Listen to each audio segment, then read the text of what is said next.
নিশ্চয় আল্লাহ রাব্বুল আলামিন তোমাদেরকে আদেশ করেছেন তোমরা তোমাদের আমানতদারিতাকে পূর্ণ করবে জায়গা মতো, যেখানে যে আমানত পূর্ণ করা দরকার সেই আমানত তোমরা আদায় করবে। এটা আল্লাহ তাআলার পক্ষ থেকে নির্দেশনা।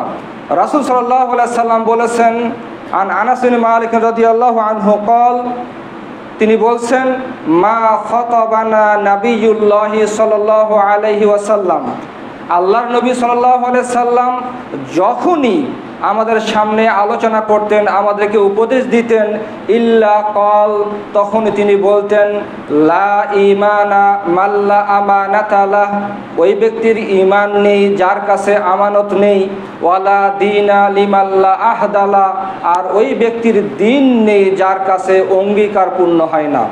অর্থাৎ ওই ব্যক্তি পরিপূর্ণ মুমিন নয় যে ব্যক্তির কাছে আমানত ঠিক নেই, যার আমানতদারিতা ঠিক নেই, তার ঈমান পরিপূর্ণ নয়।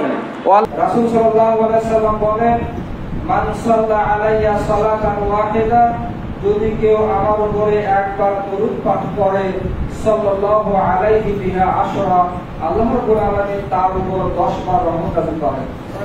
সম্মানিত সুফি, আজকের জুমার খুতবার বিষয় আমানত বা আমানতদারিতা। আমানতদারিতা অত্যন্ত গুরুত্বপূর্ণ বিষয়। আমানতদারিতা যদি না থাকে তাহলে কোনো সমাজ সুন্দরভাবে চলতে পারে না, কোনো রাষ্ট্র সুন্দরভাবে চলতে পারে না। আমানতদারিতা এতটাই গুরুত্বপূর্ণ বিষয়।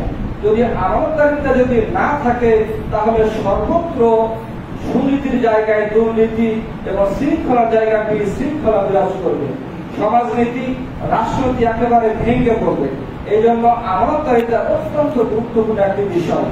আল্লাহ রাব্বুল আলামিন এই জন্য আমানতদারিতার নির্দেশ দিয়ে বলেছেন, ইন্নাল্লাহা ইয়া'মুরু আন তুআদ্দুল আমানাতি ইলা আহলিহা লা দীনা লিমান লা আহদালা, আর যে ব্যক্তি ওয়াদা করে, অঙ্গীকার করে, কিন্তু সেই অঙ্গীকার, ওয়াদা, কথা ঠিক রাখে না, ওই ব্যক্তির দিন পরিপূর্ণ নয়। যদিও তিনি মুসলিম কিন্তু পরিপূর্ণ মুসলিম নন, যদিও তিনি মুমিন কিন্তু তিনি পরিপূর্ণ মুমিন নন, যদি ওই ব্যক্তির কাছে যদি আমানতদারিতা যদি না থাকে আর যদি কথা, অঙ্গীকার যদি ঠিকমতো পূর্ণ না করে।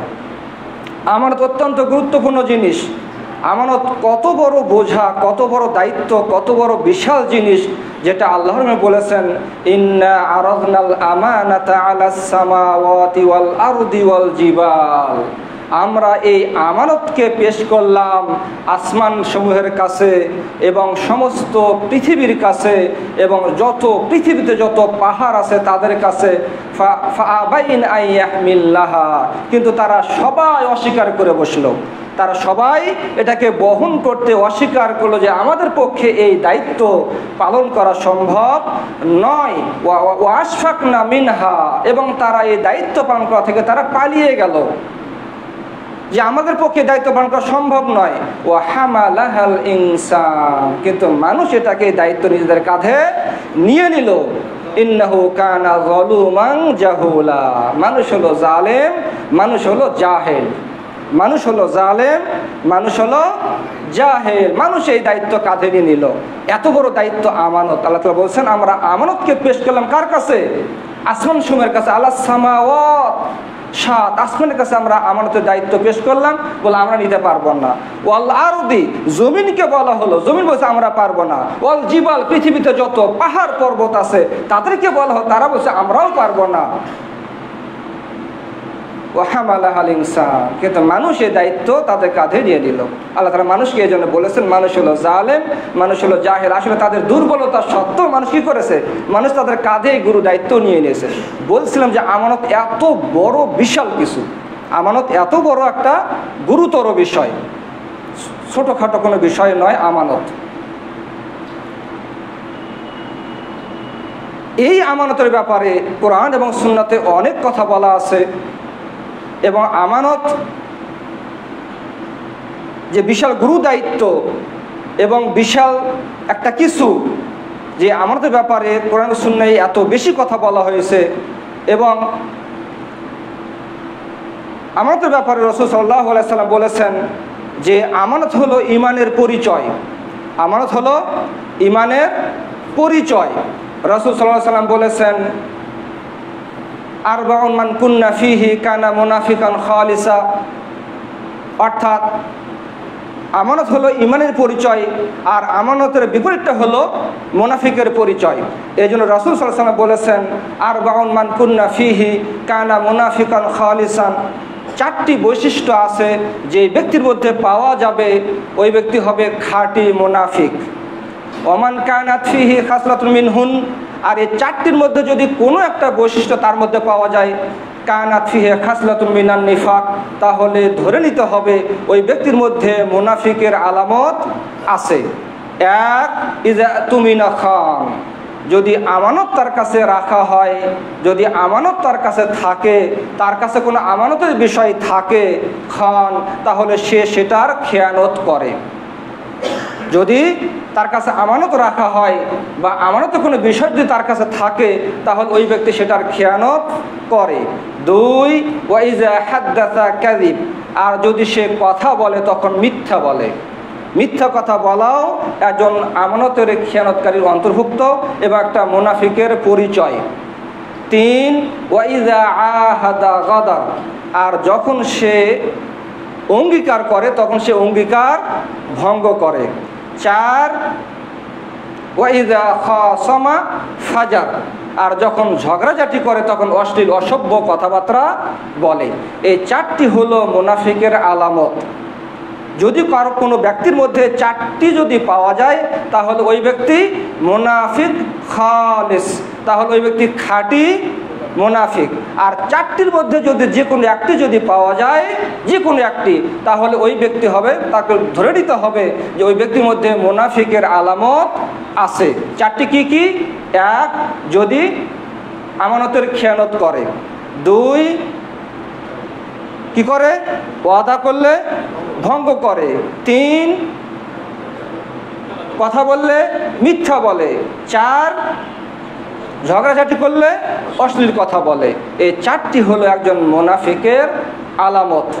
আর মুমিনের পরিচয় হলো আমানতকে রক্ষা করা। আল্লাহ তাআলা বলছেন সূরা মুমিনের মধ্যে, সূরা মুমিনুনের মধ্যে মুমিনের একজন সত্যিকার মুমিনের অনেকগুলো সিফাত, অনেকগুলো পরিচয় তুলে ধরেছেন। তার মধ্যে তিনি বলেছেন ওয়াল্লাযীনা হুম লিআমানাতিহিম ওয়া আহদিহিম রাউন, তাদের পরিচয় হলো তারা তাদের আমানতের ব্যাপারে এবং তাদের অঙ্গীকারের ব্যাপারে তারা রক্ষণশীল, তারা পূর্ণ করে, কখনো এদিক সেদিক করে না। এটা হলো মুমিনের পরিচয়। মুমিনরা সবসময় আলামত এই আমানতকে রক্ষা করে চলে। আর যারা মুমিন নয় তারা আমানতের খেয়ানত করে। আমানত অত্যন্ত গুরুত্বপূর্ণ জিনিস। এই জন্য উবাদা বিন সামিত রাদিয়াল্লাহু আনহু থেকে বর্ণিত, তিনি বলছেন আল্লাহ রাসূল সাল্লাল্লাহু আলাইহি সাল্লাম বলেছেন উযমুনু লি সিত্তান মিন আনফুসিকুম, তোমরা তোমাদের নিজেদের ব্যাপারে ৬টি জিনিসের ব্যাপারে আমাকে নিশ্চয়তা দাও। আযমাল্লাকুমুল জান্নাহ, আমি মুহাম্মদ সাল্লাল্লাহু আলাইহি সাল্লাম তোমাদের জন্য জান্নাতের নিশ্চয়তা দেব। তোমরা মুমিন মুসলিমরা তোমাদের নিজেদের ব্যাপারে ৬টি বিষয় আমাকে নিশ্চয়তা দাও, গ্যারান্টি দাও, আমি মুহাম্মদ সাল্লাল্লাহু আলাইহি সাল্লাম তোমাদের জন্য জান্নাতের নিশ্চয়তা দেব। কি বললেন রাসূল সাল্লাল্লাহু আলাইহি সাল্লাম? এক, উসদুকু ইযা হাদ্দাসতুম, যখন তোমরা কথা বলবে তখন সত্য বলবে। ও আউফু ইযা ওয়াআদতুম, আর যখন তোমরা ওয়াদা করবে সেটা পূর্ণ করবে। ও আদ্দু আমানাতিকুম, তোমরা তোমাদের আমানতকে আদায় করবে। ওয়াহফাজু ফুরুজাকুম, তোমরা তোমাদের লজ্জা স্থানকে হেফাজত করবে। ওয়াগুদ্দু আবসারাকুম, তোমরা তোমাদের দৃষ্টিকে অবনমিত রাখবে বেগানা নারী থেকে। ওয়াগুদ্দু আবসারাকুম, তোমরা তোমাদের দৃষ্টিকে বেগানা নারী থেকে কি করবে? হেফাজতে রাখবে।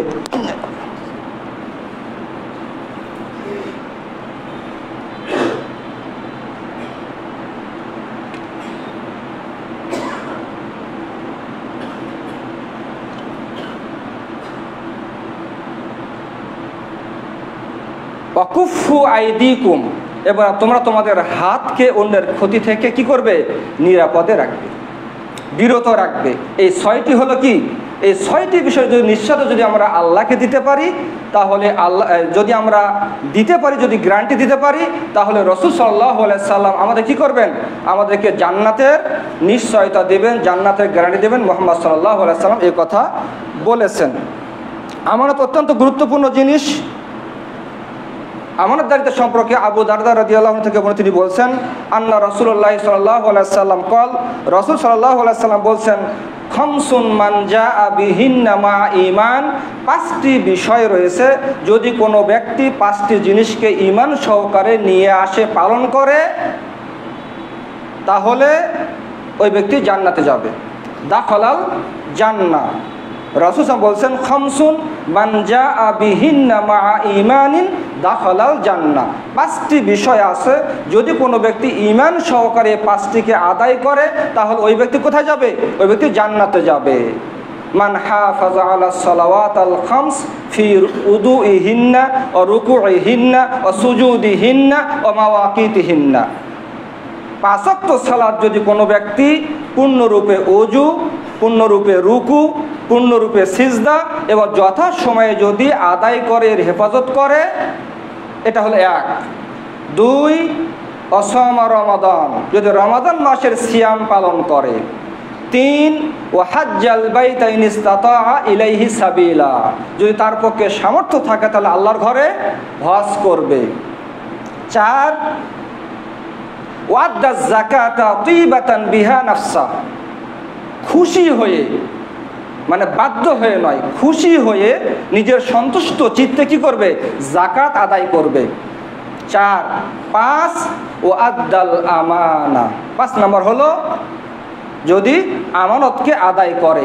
এই 5টি কাজ যদি কোনো ব্যক্তি হেফাজত করে, যদি আদায় করে, রাসূল সাল্লাল্লাহু আলাইহি ওয়াসাল্লাম বলেছেন, আন্নাহু দাখালাল জান্নাহ, তাহলে ওই ব্যক্তি জান্নাতে প্রবেশ করবে।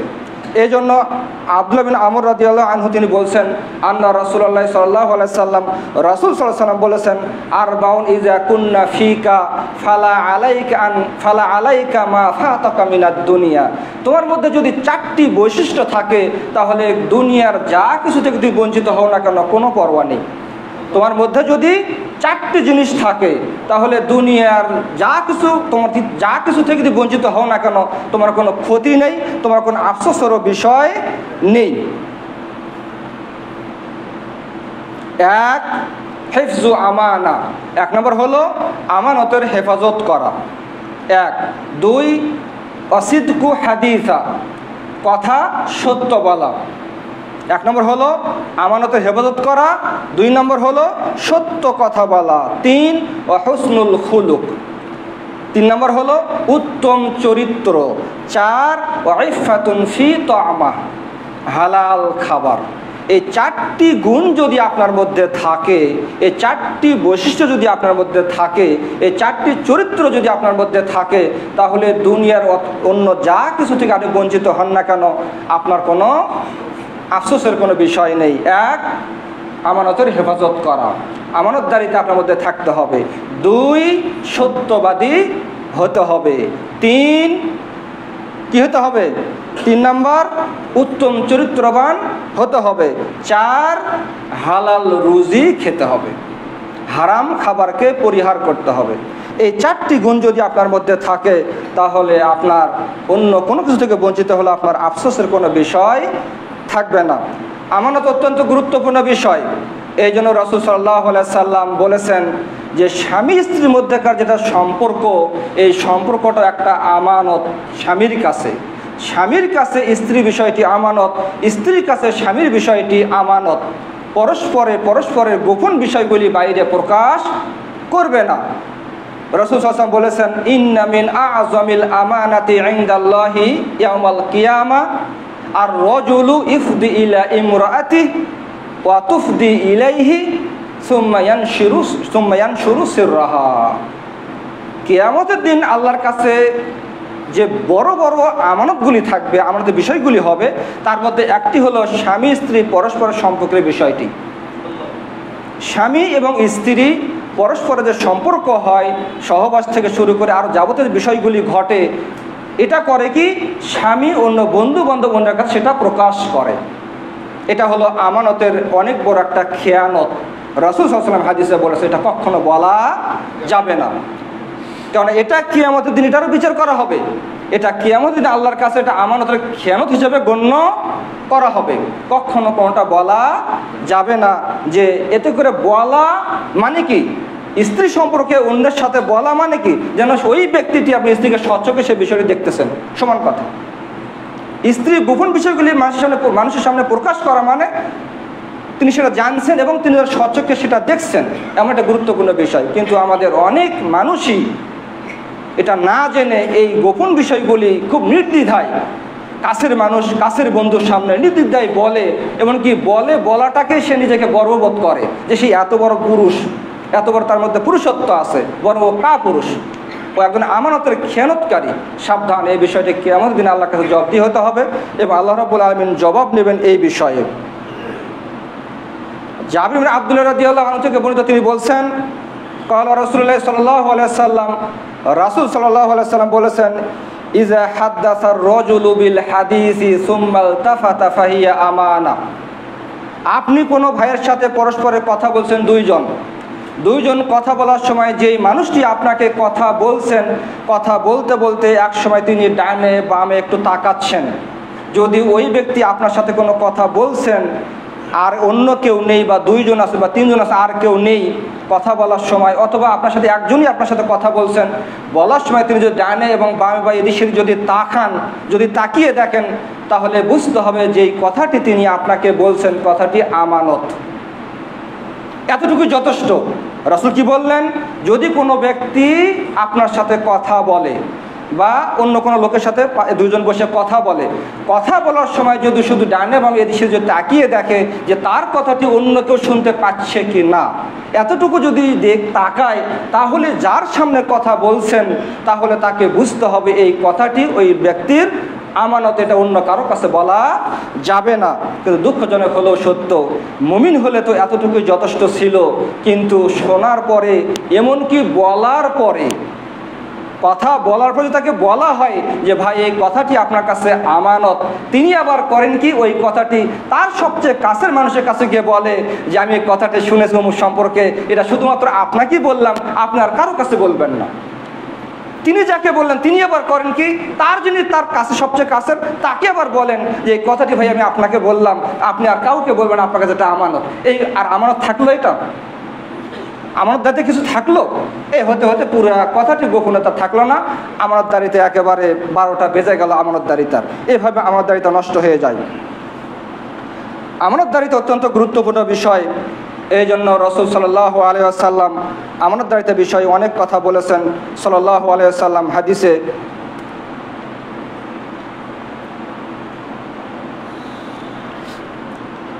আবু যর রাদিয়াল্লাহু আনহু থেকে বলে তিনি বলছেন, কুলতু ইয়া রাসূলুল্লাহ, হে আল্লাহর রাসূল, তিনি বলছেন আমি আল্লাহর রাসূলকে বললাম, হে আল্লাহর রাসূল, আলা তাস্তামিলুনি, আপনি কি আমাকে কোনো একটা পদে কোনো একটা দায়িত্বে আমাকে নিয়োগ করবেন না, কোনো কাজে লাগাবেন না আমাকে?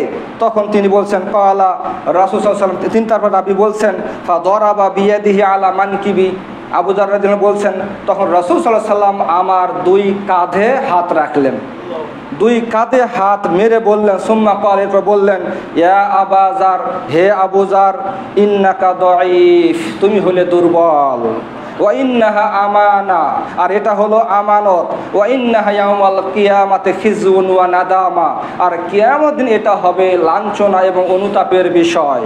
ইল্লা মান আখাযাহা বিহাক্কিহা, তবে যে ব্যক্তি দায়িত্ব গ্রহণ করবে তিনি যদি তার যথাযথ হক সহ গ্রহণ করেন, ওয়া আদাল্লাযী আলাইহি ফিহা, আর যদি সেটার হক যদি যথাযথ আদায় করেন তাহলে তার জন্য সেটা লাঞ্ছনার বিষয় হবে না।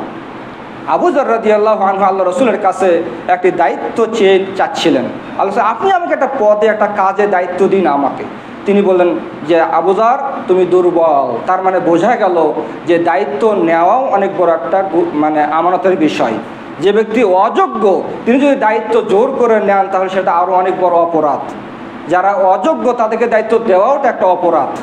সবসময় যোগ্য মানুষ দায়িত্ব গ্রহণ করবেন এবং যিনি পালন করতে পারবেন তাকেই দায়িত্ব দিতে হবে। কেননা দায়িত্ব হলো আমানতদারিতা, এটা সবাই পালন করতে পারে না। যারা পালন করতে পারবে যথাযথভাবে তাদের জন্য ভালো, আর যারা পালন করতে পারবে না তাদের জন্য অনুতাপের আফসোসের বিষয় হবে। আমানতদারিতা অত্যন্ত গুরুত্বপূর্ণ বিষয়।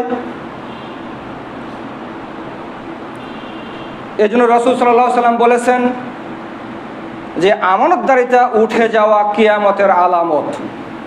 আমানতদারিতা উঠে যাওয়া কিয়ামতের আলামত। রাসূল সাল্লাল্লাহু আলাইহি ওয়াসাল্লাম সাহাবাগণের সামনে কথা বলছিলেন, আলোচনা করছিলেন মাজলিসে।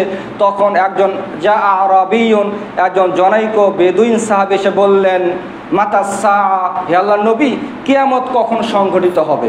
কিয়ামত কখন সংঘটিত হবে? তখন রাসূল সাল্লাল্লাহু আলাইহি ওয়াসাল্লাম তাকে বললেন, ইযা দুইয়াতিল আমানা, যখন আমানত নষ্ট হয়ে যাবে, আমানতদারিতা যখন থাকবে না, তখন কিয়ামত সংঘটিত হবে। এরপর প্রশ্ন করা হলো, কাইফা ইদাআতুহা ইয়া রাসূলুল্লাহ, আল্লাহ আমানত নষ্ট হওয়া বলতে কি বোঝায়? তিনি বললেন, ইযা উসনিদাল আমরু ইলা গায়রি আহলিহি ফান্তাযিরিস সাআ, যখন অযোগ্য লোককে যখন দায়িত্ব দেওয়া হবে তখন তুমি কিয়ামতের অপেক্ষা করো। অযোগ্য লোককে দায়িত্ব দেওয়া কিয়ামতের আলামত, এবং এটা আমানতের খেয়ানত, যা কিয়ামতের আলামত।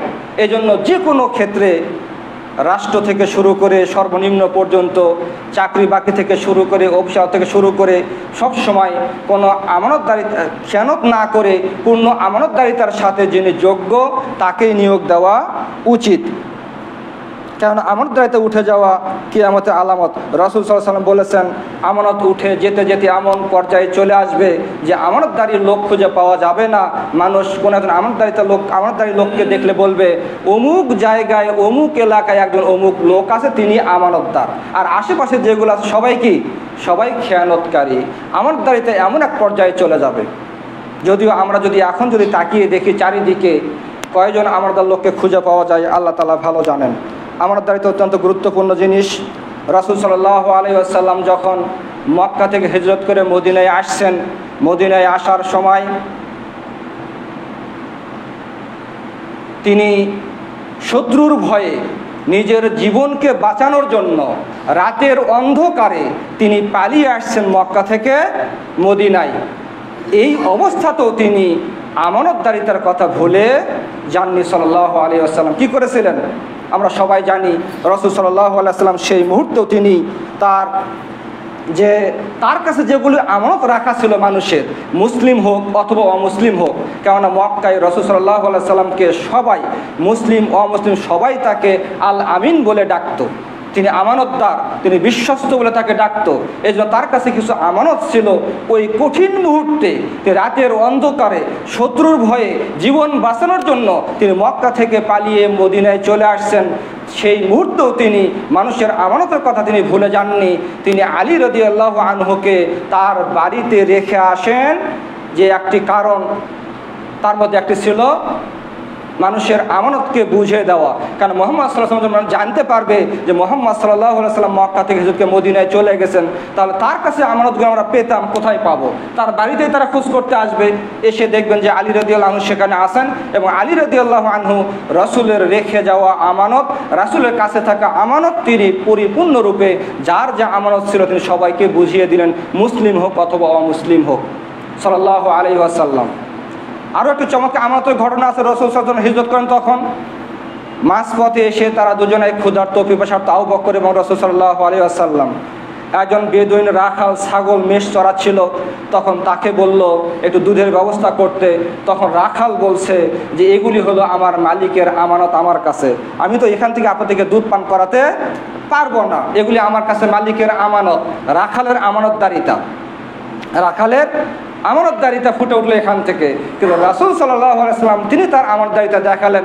তিনি তার রাখালের আমানতদারিতাকে সম্মান জানিয়ে তিনি করলেন কি, তিনি বললেন, যেই ছাগল দুধ দেয় না সেই ছাগলটি নিয়ে আসো। যে ছাগল দুধ দেয় না, দুধ নেই যে ছাগলের বাটে, সেই ছাগলটি নিয়ে আসো, যাতে করে মালিক কোনো অভিযোগ না থাকে মালিকের পক্ষ থেকে যে আমার ছাগলের দুধ ছিল, কোনো একজন ব্যক্তিকে দুধ পান করিয়েছো। আর রাখাল যাতে মালিকের কাছে কোনো জবাবদিহিতা না থাকে। যেই ছাগলের দুধ নাই তুমি সেই ছাগলটা নিয়ে আসো। সেই ছাগল নিয়ে আসা হলো, রাসূল দুধের বাটে হাত দিলেন, দুধ চলে আসলো। রাসূলের মুজিজা এটা সাল্লাল্লাহু আলাইহি ওয়াসাল্লাম।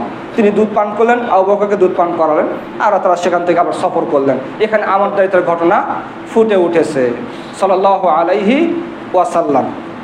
আমানতদারিতা বিষয়ে আনাস বিন মালিক রাদিয়াল্লাহু আনহুকে একদিন রাসূল সাল্লাল্লাহু আলাইহি ওয়াসাল্লাম তিনি তাকে বলছিলেন যে, আনাস, তোমাকে একটা কাজে পাঠাবো, এই জায়গায় তুমি এই কাজে যাবে, তবে এটা হলো তোমার কাছে আমানত, তুমি কাউকে কখনো বলবে না। তিনি কাজ শেষ করে ফিরতে দেরি হয়েছে। তার মা তাকে জিজ্ঞাসা করছে, এত দেরি হলো কেন? তখন তিনি বলেছেন যে, আল্লাহ রাসূল আমাকে একটা কাজে পাঠিয়েছিলেন। কি কাজে? তখন বলছেন যে এটা হলো আমানত। আল্লাহ রাসূল সাল্লাল্লাহু আলাইহি ওয়াসাল্লাম বলেছেন এই কথাটি কাউকে বলা যাবে না। তার মা, অন্য কেউ নয়, কিন্তু এটা আমানত, রাসূলের পক্ষ থেকে আমানত। এই আমানত কারো সামনে বলা যাবে না। আনাস রাদিয়াল্লাহু আনহু কখনো তার মায়ের সামনে সে আমানত প্রকাশ করেননি রাদিয়াল্লাহু আনহু। এটা হলো আমানতদারিতা সাহাবীগণের।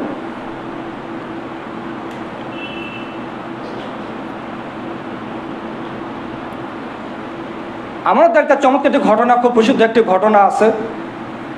আব্দুল্লাহ ইবনে মুবারক রাদিয়াল্লাহু আনহুর বাবা আবু আব্দুল্লাহ মুবারক রাহিমাহুল্লাহ, চমৎকার ঘটনা। আর আব্দুল্লাহ ইবনে মুবারক সম্পর্কে আমরা সবাই কম বেশি জানি, যাকে বলে আমিরুল মুমিনিন ফিল হাদিস।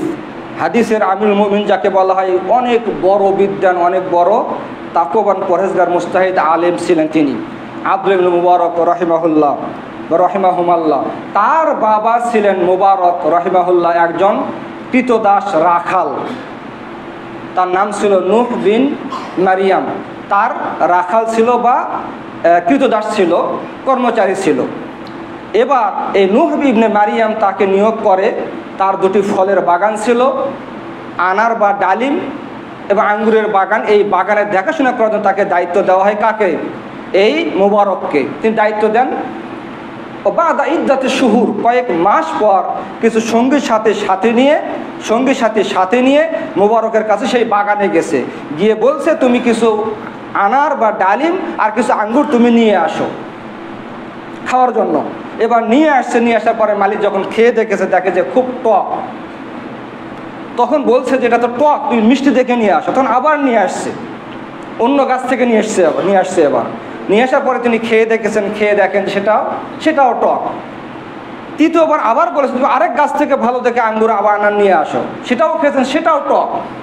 তখন বলছেন যে আলা তারিফুর রুম্মান আল হলু, তুমি কি ভালো মিষ্টি আঙ্গুর বা আনার চেনো না? তুমি কি মিষ্টি আর টকের পার্থক্য জানো না? তখন তিনি বলছেন, মুবারক উত্তর দিচ্ছেন, ইয়া সাইয়্যিদি, আমি জানি না এই আপনার আনার এবং আঙ্গুরের মধ্যে কোনটা টক কোনটা মিষ্টি। কেন? বলে আমি আজ পর্যন্ত কখনো আপনার আনার এবং আঙ্গুর একটুও খেয়ে দেখিনি। তখন মালিকের সন্দেহ হলো যে বলে কি, আমার বাগানে, ফলের বাগানে ও কাজ করে, অথচ ও জানে না, কখনো আঙ্গুর বা আনার খেয়ে দেখেনি কোন আনার টক আর কোনটা মিষ্টি, কোন আঙ্গুর টক আর কোন আঙ্গুর মিষ্টি। এটা হতে পারে না। তখন আশেপাশে যত লোকজন ছিল তার সন্দেহ হলো, তাদেরকে জিজ্ঞাসা করলো যে ও কি সত্য বলছে যে ও কখনো আনার বা আঙ্গুর খায়নি? তখন তারাও সাক্ষ্য দিল যে হ্যাঁ, আমরা কখনো ওকে একটা আঙ্গুর বা আনার খেতে দেখিনি। মালিক আশ্চর্য হয়ে গেল, এত আমানতদার মানুষ। তখন তাকে বলছেন, অর্থাৎ তার মনের মধ্যে ভালো লেগে গেছে, এরকম আমানতদার মানুষ কোথায় পাওয়া যাবে? তার চোখে মুবারক হলো সবচেয়ে পরহেজগার মানুষ। এবার মালিক তাকে তার কর্মচারীকে বলছে, কৃতদাসকে বলছেন যে ইন্নালি ইবনাতান ওয়াহিদা, আমার একমাত্র কন্যা আছে। মালিক এবার বলছে কর্মচারীকে যে আমার একমাত্র কন্যা আছে, আমি এই কন্যাটাকে বিবাহ দিতে চাই। তো কাকে দিয়ে বিবাহ দেবো তুমি কি মনে করো? তখন মুবারক বলছেন, ইয়া সাইয়্যিদি ইন্নাল ইয়াহুদা ইজাউইজুনা লিল মাল, ইহুদিরা হলো বিবাহ করে অর্থ সম্পদকে দেখে। ওয়া ইন্নান নাসারা ইজাউইজুনা লিল জামাল, আর খ্রিস্টানরা বিবাহ করে সৌন্দর্য দেখে। ওয়া ইন্নাল আরাবা ইজাউইজুনা লিল হাসাব ওয়াল নাসাব, আরবরা বিবাহ করে বংশীয় মর্যাদা এবং সম্ভ্রান্ত পরিবার দেখে। ওয়া ইন্নাল মুসলিমুনা ইউজাউযুনা লিত-তাকওয়া, আর মুসলিমরা বিবাহ করে তাকওয়া দেখে। এবার আপনি নিজেকে যাচাই বাছাই করুন, আপনি এই 4 শ্রেণীর মধ্যে কোন শ্রেণীর মধ্যে পড়বেন, সেই শ্রেণী দেখে আপনি আপনার মেয়েকে বিবাহ দেবেন। আল্লাহু আকবার। এবার মালিক তাকে বলছেন, মালিক বাড়িতে গেলেন, বাড়িতে গিয়ে তার স্ত্রীকে বললেন মোবারক সম্পর্কে এই ব্যাপার। তখন তার স্ত্রীও তাকে বলছেন যে আমার মেয়ের জন্য একমাত্র যোগ্য পাত্র হলো এই মোবারক। মালিক আর হলো বাড়ির কর্মচারী, মালিক এবং কৃতদাসের ব্যাপার ছোটোখাটো বিষয় না, কিন্তু তাদের কাছে তাকওয়া, পরহেজগারিতা, আমানতদারিতা সবচেয়ে গুরুত্বপূর্ণ বিষয়। তখন তিনি বলছেন যে মোবারক, তুমি আমার কাছে সবচেয়ে পরহেজগার মানুষ আমার চোখে, সুতরাং আমার মেয়ের যোগ্য তুমি। ফাআতাকাহা ওয়া যাওয়াজাহা ইয়াহু। এবার কৃতদাসকে কি করলেন? মোবারককে তিনি দাসত্ব থেকে মুক্ত করে দিয়ে স্বাধীন মানুষ তিনি। এবার মেয়েকে দিয়ে তার সাথে বিবাহ দিলেন, আর তারই সন্তান হলেন আব্দুল্লাহ ইবনে মুবারক রাহিমাহুল্লাহ। সেই গর্ভের সন্তান আব্দুল্লাহ ইবনে মুবারক রাহিমাহুল্লাহ।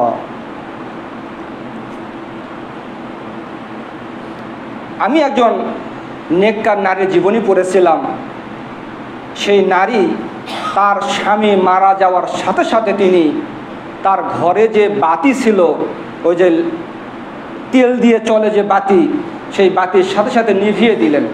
নিভিয়ে দিয়ে বলছেন এখন যে পরিমাণ যেটুকু তেল ঘরে আছে এটা আমার একার না, এর মধ্যে অন্যেরও হক আছে। এটা আমানতদারিতা। আর আমরা কি করি? সুযোগ পেলে ভাই ভাইয়ের হককে পুরোটাই মেরে দিই। আর এই নারী কি করলেন? স্বামী মারা যাওয়ার সাথে সাথে তার ঘরে থাকা যে ল্যাম্প বা হারিকেন যাই হোক না কেন, সাথে সাথে নিভিয়ে দিয়ে বললেন এই তেলের মধ্যে এখন আমার, এই তেলটা আমার একার না, এই তেলের মধ্যে অন্যের হক আছে। আল্লাহু আকবার। এটা হলো আমানতদারিতা। আমার সাথে ঘটে যাওয়া একটি ঘটনা আপনার সাথে শেয়ার করতে চাই, আমাদের সম্পর্কে বুঝতে সহজ হওয়ার জন্য। অল্প কমাস আগে মদিনায় থাকা অবস্থায় মসজিদ নববী থেকে প্রায় আধা কিলোমিটার দূরে মসজিদে বেলাল রাদিয়াল্লাহু আনহু, সেখানে স্বর্ণের দোকান আছে, হাজি সাহেবগণ গেছে, তারা দেখেছেন। সেখান থেকে আমার রিলেটিভকে কিছু স্বর্ণ আমি কিনে দিই। স্বর্ণ কিনে দেওয়ার পরে এক পর্যায়ে যখন তাকে মূল্য পরিশোধ করি, প্রায় 200 রিয়ালের মতো মূল্য আমরা ভুল করে তাকে বেশি দিয়ে এসেছিলাম দোকানদারকে। বাড়িতে চলে এসেছে, কোনো ডকুমেন্ট নাই, কোনো দলিল নেই, নানা চিন্তাভাবনা করতেছে কি করা যায়, দিলে দেবে, না দিলে কিছু করার নেই। পরের দিন আমি নিজেই একাই গেলাম। যাওয়ার সাথে সাথে দোকানদার আমাকে বলছেন তোমাকে দেখে আমার খুব ভালো লাগলো, তোমাকে দেখে আমি খুশি হলাম, তুমি 200 রিয়ালের মতো আমাকে গতকাল বেশি দিয়ে গেছো। আর আমি পরে হিসাব হয় কোন সেলসম্যান কতটা বিক্রি করেছে, প্রত্যেক আলাদা হিসাব আছে, হিসাব করে দেখেছে তার কাছে 200 রিয়াল মানে বেশি তার কাছে আছে। তখন তার মাথায় হিসাবে আসছে যে ঠিক এটাই হবে। বুঝতে পেরেছে অমুক ব্যক্তি এরাই ছেড়ে গেছে আমাকে 200 রিয়াল। ওর টেনশন ছিল যে এরা তো হাজি, ওমরা করতে আসছে, এদেরকে তাই আর পাবো না, ওরা হয়তো চিনতে পারবে না, কিন্তু কী করে টাকাটা ফেরত দেবে এদেরকে? লোকাল কোনো মানুষ হয়তো খুঁজে পাওয়া যেত কখনো, আজ নয় কাল, বছর 6 মাস পরে হয়তো বা আসতো, কিন্তু হাজি মানুষটা আসবে না। এই জন্য আমি নিয়ত করে সঙ্গে সঙ্গে হিসাব করে আমি তোমার 200 রিয়াল ওই যে ক্যাবিন বা তাক আমি ওর পাশে আলাদা করে রেখেও দিয়েছিল, ওখান থেকে আমাকে দিল, ক্যাশে নয়, আলাদা করে একটা জায়গায় রেখে দিয়েছে স্বর্ণের পাশে। আর বলছে আমি আলাদা করে রেখে দিয়েছি যে আসলে আমি তাকে দিয়ে দেবো বা তোমাকে দিয়ে দেবো, এই যে 200 রিয়াল তুমি নিয়ে নাও। আর আমি অপেক্ষা করতাম 3 সপ্তাহ, কারণ হাজিরা সাধারণত 2-3 সপ্তাহ করে থাকে ওমরাকারীরা, তারপরে তারা দেশে চলে যায়, আর কাকে দেবো আমি? তো 2-3 সপ্তাহ দেখার মধ্যে কাউকে না পেতাম, আমি এটা দান করে দিতাম, সেই অপেক্ষায় ছিলাম আমি। তো তুমি এসেছো, খুব ভালো হয়েছে, আলহামদুলিল্লাহ। এটা হলো আমানতদারিতা, এটা হলো আমানতদারিতা। আবার আমাদের ঘাটতিও দেখা যায় অনেক জায়গাতে, কিন্তু আমানতদারিতার মধ্যে সবচেয়ে গুরুত্বপূর্ণ আমানত হলো আমাদের আল আমানা দ্বীনিয়া, আমাদের ধর্মীয় আমানত হলো সবচেয়ে বড় আমানত। ধর্মীয় আমানত কি? আল আওয়ামির ওয়ান নাওয়াহি আশ-শারঈয়া, শরীয়তের আদেশ নিষেধগুলো পালন করা, এটাও হলো আমাদের কাছে আমানত আল্লাহর পক্ষ থেকে। যদি এই আমানত আমরা ঠিকমতো পালন না করি, তাহলে আমরা আমানতকে যথাযথ পালন করলাম না। কারণ আল্লাহ তাআলা যেটা বলছেন, ইন্না আরাদনাল আমানাতা আলাস সামাওয়াতি ওয়াল আরদি ওয়াল জিবাল, আমরা আমানতকে পেশ করলাম আসমান সমূহের কাছে, জমিনের কাছে, পাহাড়ের কাছে। এই আমানত বলতে কাদেরকে বোঝানো হয়েছে, কাকে বোঝানো হয়েছে? আল আমানা শারঈয়া, আল আমানা আদ-দীনিয়া, দ্বীনি আমানতকে বোঝানো হয়েছে। দ্বীনি আদেশ নিষেধ পালন করার আমানতকে বোঝানো হয়েছে। এটা হলো সবচেয়ে গুরুত্বপূর্ণ আমানত। সাথে সাথে মানুষের দেওয়া আমানত, সেটাও অত্যন্ত গুরুত্বপূর্ণ। আমাদের জীবন আমাদের কাছে আমানত। যুবক ভাইয়েরা, যৌবনকাল আপনাদের কাছে আমানত আল্লাহর পক্ষ থেকে। এই জন্য রাসূল সাল্লাল্লাহু আলাইহি ওয়াসাল্লাম বলেছেন, লান তাজুলা কদামা ইবনি আদম ইয়াওমাল কিয়ামাতি হাত্তা ইউসালা আন আরবা। কিয়ামতের দিন চারটি বিষয়ের জবাব না দিয়ে আদম সন্তানের পা একটুও সামনে যাওয়ার সাহস পাবে না। আন উমরিহি ফিমা আফনাহু, তার জীবন সম্পর্কে, সে জীবনটা কোন কাজে ব্যয় করেছে। ও আন শাবাবিহি ফিমা আবলাহু, এবং তার যৌবনকালকে সে কোন পথে ব্যয় করেছে। ও আন মালিহি মিন আইনা ইকতাসাবাহু ওয়া ফিমা আনফাকাহু, তার অর্থ সম্পদ সে কোথায় থেকে অর্জন করেছে এবং কোথায় ব্যয় করেছে। ও আন ইলমিহি ফিমা আমিলা বিহি, এবং তার ইলম সম্পর্কে, জ্ঞান সম্পর্কে সে সেটা অনুযায়ী কতটুকু আমল করেছে। এই চারটি বিষয়ের জবাব না দিয়ে কিয়ামতের দিন কোনো ব্যক্তির সামনে যাওয়ার কোনো সুযোগ নেই, এক পা তোলার কোনো সুযোগ পাবে না।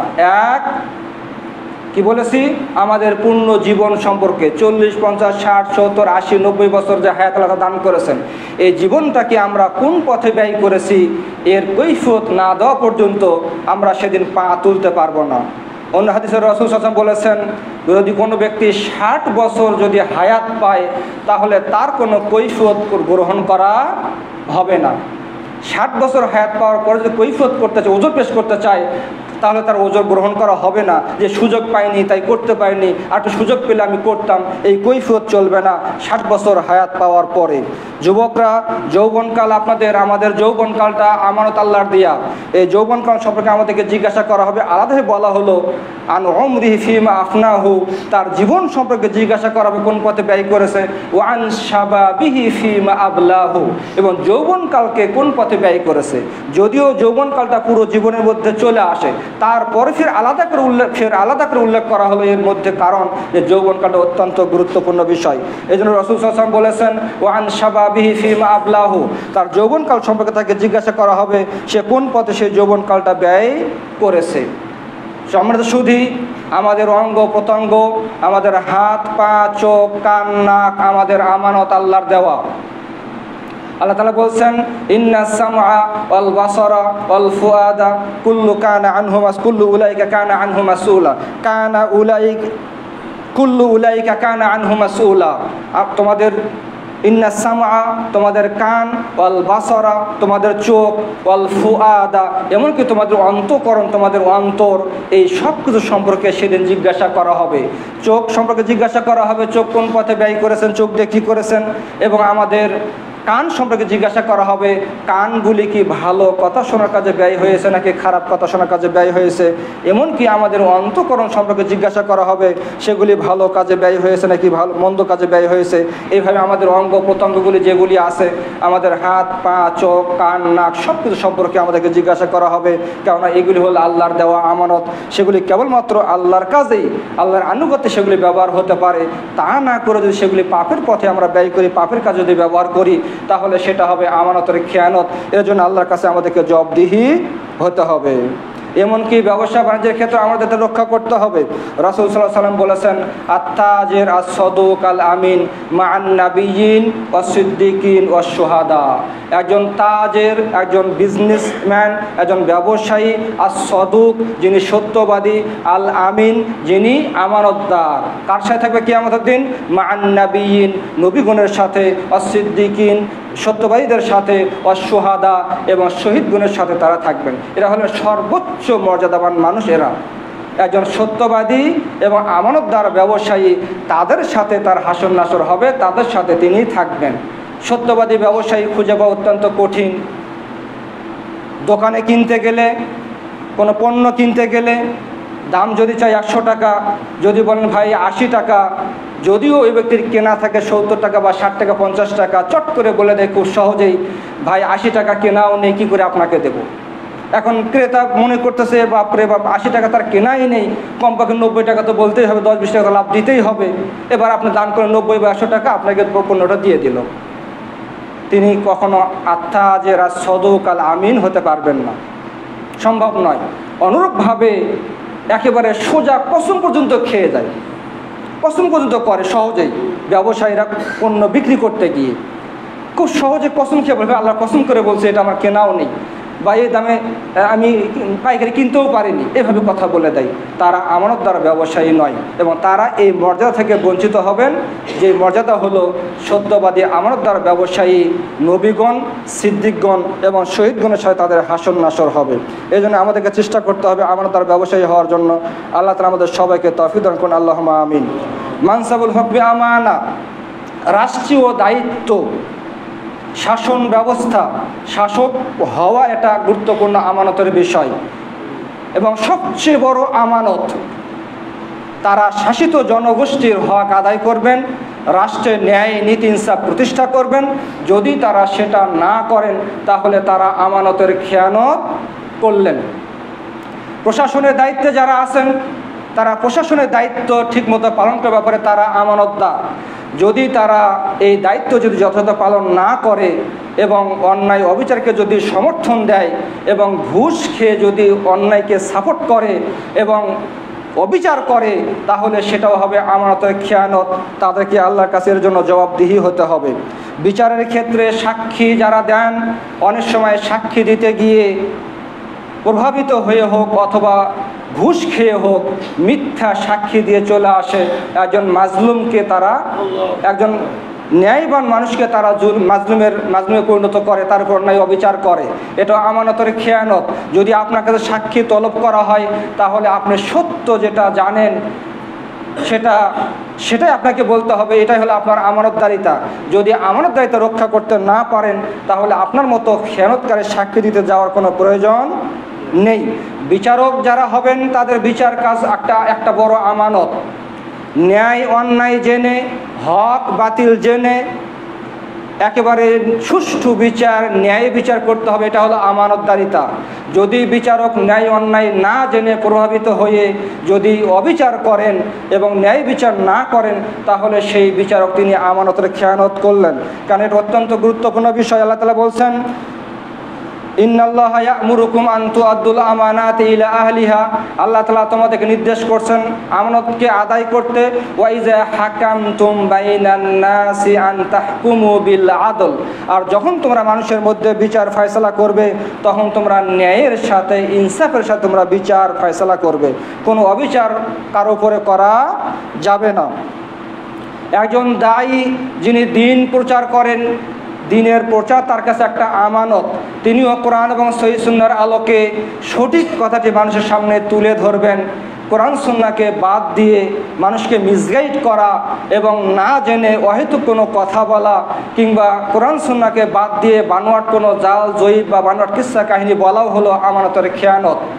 ইয়া আইয়ুহার রাসূল বাল্লিগ মা উনজিলা ইলাইকা মির রাব্বিক, হে রসুল তুমি প্রচার করো, তাবলিগ করো সেটা যা তোমার উপরে নাজিল করা হয়েছে।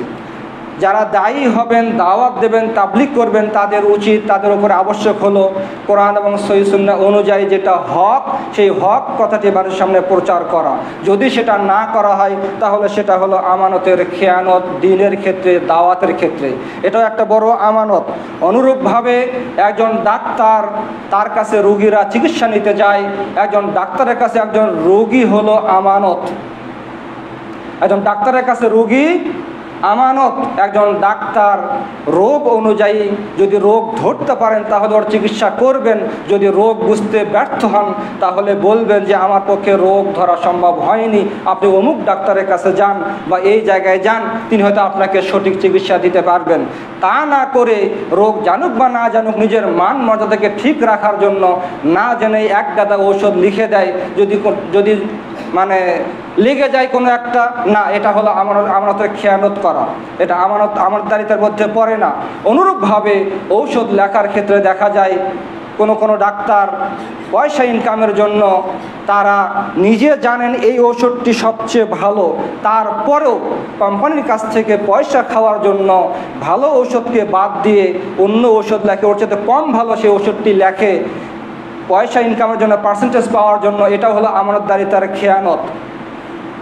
একজন রোগী আপনার কাছে আমানত, ডাক্তারের কাছে আমানত। যদি ডাক্তাররা এই কাজটি করেন তাহলে তারা আমানতের খেয়ানত করলেন এবং আল্লাহর কাছে এর জন্য জবাবদিহি হতে হবে। একজন চাকরিদাতার কাছে চাকরির ক্যান্ডিডেট এসেছে, অনেক আবেদন করেছে, চাকরি ভাইবা নেওয়া হবে, পরীক্ষা নেওয়া হবে, চাকরি দেওয়া হবে। এবার ভাইবা হলো, পরীক্ষা হওয়ার পরও নাম কষ্টে শুধুমাত্র পরীক্ষা নেওয়া হয়েছে। পরীক্ষায় যিনি প্রথম হয়েছেন, দ্বিতীয় হয়েছেন, তৃতীয় হয়েছেন, তাদেরকে বাদ দিয়ে অন্য যারা আছে, যারা পরীক্ষায় নম্বর ভালো মতো পায়নি, তাদের কাছ থেকে ঘুষ নিয়ে ওই যারা হকদার, যারা পরীক্ষায় ভালো রেজাল্ট করেছে, তাদেরকে বাদ দিয়ে অন্যকে চাকরি দেওয়া আমানতের খেয়ানত। আমানতের খেয়ানত। কারণ এখানে আপনি একজনের উপর অন্যায় করলেন, জুলুম করলেন এবং আমানতের ঘুষ খেয়ে বা অন্য যে কোনো ঘুষ না খেয়েও যদি হয় তবুও আমানতের খেয়ানত। যদি ঘুষ খেয়ে হয় তাহলে দুটি অপরাধ এখানে, একদিকে ঘুষ খাওয়া, অন্যদিকে আমানতের খেয়ানত করা। আর যদি ঘুষ না খেয়ে অন্যকে চাকরি দেওয়া হয় সেটাও হলো আমানতের খেয়ানত। কারণ আপনি দরখাস্ত পেশ করেছে, আবেদন করেছেন, দরখাস্ত দিয়েছে এবং যিনি যোগ্য তাকে বাদ দিয়ে অযোগ্যকে চাকরি দিলেন, এটাও আমানতের খেয়ানতের মধ্যে পড়ে। অনুরূপভাবে আমাদের সমাজে যেগুলো বেশি দেখা যায়, অনেক মানুষ নিজেকে অনেক চালাকভাবে গাড়িতে উঠেছে, গাড়িতে অনেক ভিড়, বাসের মধ্যে উঠেছে। এখন যিনি ভাড়া উঠাচ্ছেন হয়তো কোনোভাবে তার কাছ থেকে ভাড়াটি নেওয়া হয়নি, এখন নিজেকে চালাক ভেবে নেমে চলে গেলেন যে আমাকে ভাড়া দিতে হলো না। এটা আমানতের খেয়ানত। আপনি নিজ ইচ্ছায় তাকে ভাড়া দিয়ে দেবেন, এটা আমানত আপনার কাছে। উনি চাইলেও আপনাকে দেওয়া লাগবে, না চাইলেও তাকে ভাড়াটি দেওয়া লাগবে, কারণ এটা হলো আমানত আপনার। একজন শিক্ষক যিনি ক্লাসে পড়ান, তার কাছে আমানতদারিতা হলো শিক্ষকতাটা। তিনি ভালোভাবে পড়াশোনা দেখিয়ে, পড়া ঠিক করে ভালোভাবে উপস্থাপন করবে, এটা তার হলো আমানত। একজন গোয়েন্দা বিভাগের লোক, তার যে দায়িত্ব তাকে দেওয়া হয়েছে তিনি যথাযথ পালন করবে, এটা আমানত। এবং এটা সর্বোচ্চ চেষ্টা করেন গোপন রাখার জন্য, কারণ এটাই গোয়েন্দার কাজ। গোপন রেখে তিনি কাজ করবেন। এই তথ্য যদি বাইরে প্রকাশ করে দেন তাহলে সেটা আমানতদারিতা থাকলো না, গোয়েন্দাগিরি থাকলো না, এটা তার আমানত। একজন গবেষক যিনি গবেষণা করেন বিভিন্ন গুরুত্বপূর্ণ বিষয়ে, বিশেষ করে সেন্সিটিভ বিষয়গুলিতে, সেখানে তিনি লেখেন যে এই তথ্যটি আপনার কাছ থেকে যেটা চাওয়া হচ্ছে, এই তথ্যটি কেবলমাত্র এই গবেষণা কর্মে ব্যবহার করা হবে, অন্য কোনো কাজে এটা প্রকাশ করা হবে না। এই নীতি ওখানে লেখা থাকে, কারণ এটা একটা আমানত, এটা একটা আমানত। তেমনইভাবে মালিকের অধীনস্থ যত কর্মচারী কর্মকর্তা থাকবেন, সেটা যে দায়িত্বে হোক না কেন, যে পেশাতেই হোক না কেন, এই দায়িত্ব আপনার কাছে আমানত মালিকের পক্ষ থেকে। আপনি যে পেশাই হন না কেন, দোকানের সেলসম্যান হন, হোটেলের ক্যাশিয়ার হন, বাসের আপনি ড্রাইভার হন বা হেল্পার হন, বা অফিসের আপনি কোষাধ্যক্ষ হন, যেখানেই হোক না কেন, আপনার যে দায়িত্বে যে ব্যক্তি থাকবে, ওই দায়িত্বগুলি মালিকের পক্ষ থেকে আমানত। আর এই আমানতদারিতার খেয়ানত আমাদের সমাজে অনেক দেখা যায়। শহর অঞ্চলে দেখা যায় যে কাজের বুয়া, কাজে নেওয়া হয়েছে তাকে, তার কাছে কাজটা আমানত, কিন্তু এই ফাঁকে সে কী করে, বাড়ির জিনিসপত্র চুরি করে নিয়ে পালিয়ে চলে যায়। এখন আমানতের খেয়ানতকারিনী। বাড়ির কেয়ারটেকারের দায়িত্ব বাড়িকে দেখাশোনা করা, তিনিও একই কাজ করেন, এটা আমানতের খেয়ানত। দোকানের ক্যাশিয়ার, দোকানের থাকেন ক্যাশিয়ার হিসেবে, কোষাধ্যক্ষ হিসেবে, তিনি কি করেন, এই ক্যাশিয়ার সাহেব দোকানে বেচা কেনা হয়, সেখান থেকে কিছু টাকা পকেটে ঢুকিয়ে নেন, এটা আমানতের খেয়ানত। এইভাবে যত পর্যায়ে আছে, যত জায়গা আছে, প্রত্যেকটি সেক্টরে, প্রত্যেকটি বিষয়, সবগুলি আমানতের অন্তর্ভুক্ত এবং এই আমানতগুলি আমাদেরকে যথাযথ পালন করতে হবে। আল্লাহ যেন আমাদের সবাইকেই এই যাবতীয় আমানতগুলি আমাদেরকে পালন করতে তৌফিক দান করেন। আকুলু কওলি হাযা আস্তাগফিরুল্লাহ লি ওয়া লাকুম ওয়া লিসাইল মুসলিমিন ওয়া আখিরু দাওয়ানা আলহামদুলিল্লাহি রাব্বিল আলামিন।